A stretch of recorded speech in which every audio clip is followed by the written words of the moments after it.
Hello दोस्तों, आप सभी का स्वागत है हमारे YouTube चैनल कविंदर भैया पर। तो दोस्तों, आज हम लोग कक्षा 8 का महान व्यक्तित्व पढ़ेंगे। आज हम लोग पाठ 15 पढ़ेंगे। हमारे पाठ का नाम है टीपू सुल्तान।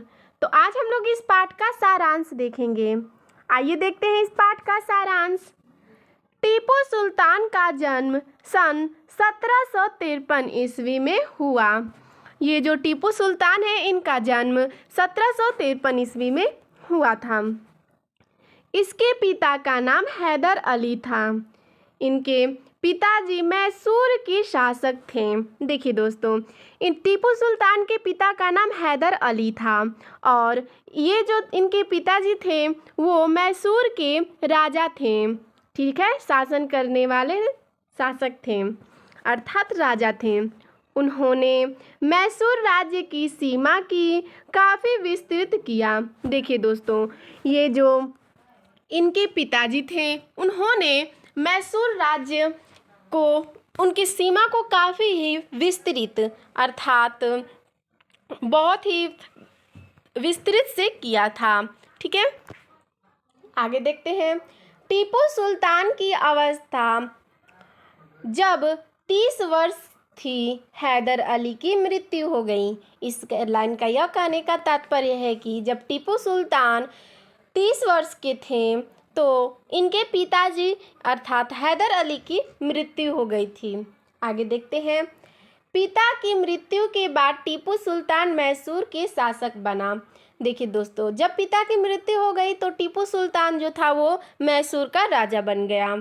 आगे देखते हैं। उस समय ईस्ट इंडिया कंपनी का राज्य बढ़ रहा था। जब वो राज्य करने लगे तो फिर उसके बाद क्या हुआ कि उसी समय ईस्ट इंडिया कंपनी होती एक है, उसमें राज्य उनका बढ़ गया। आगे देखते हैं। अंग्रेजों ने मराठों से संधि करके टीपू पर आक्रमण कर दिया। जो अंग्रेज लोग थे वो मराठों से मिल गए और टीपू सुल्तान पर आक्रमण कर दिया। टीपू ने अपनी सेना को सुदृढ़ नहीं किया था, अर्थात टीपू सुल्तान जो था उसने अपनी सेना को तैयार नहीं किया था। अभी टीपू की हार हुई और युद्ध क्षेत्र में वह वीर गति को प्राप्त हुआ। जब उसकी सेना तैयार ही नहीं थी तो टीपू सुल्तान हार गया और उसी समय उसकी मृत्यु हो गई। वीर गति को प्राप्त होना अर्थात मृत्यु हो गई। आगे देखते हैं। अंग्रेजों एवं मराठा सैनिकों ने उसके खजाने लूट लिए और फिर उसके बाद अंग्रेज और मराठा दोनों मिलकर उसके खजाने को लूट लेते हैं। आगे देखते हैं। टीपू सुल्तान महान वीर, कुशल शासक और देशभक्त था। जो टीपू सुल्तान था वो एक महान वीर था, कुशल शासक था और एक देशभक्त भी था। उसके राज्य में कोई शराब नहीं पी सकता था। उसके जो राज्य था उसमें कोई भी शराब नहीं पीता था। राजाज्ञा का उल्लंघन करने वालों को कठोर दंड दिया जाता था। जो राजा की आज्ञा का उल्लंघन करता था उसे कठोर दंड दिया जाता था। हिंदुओं के प्रति टीपू सहिष्णु था।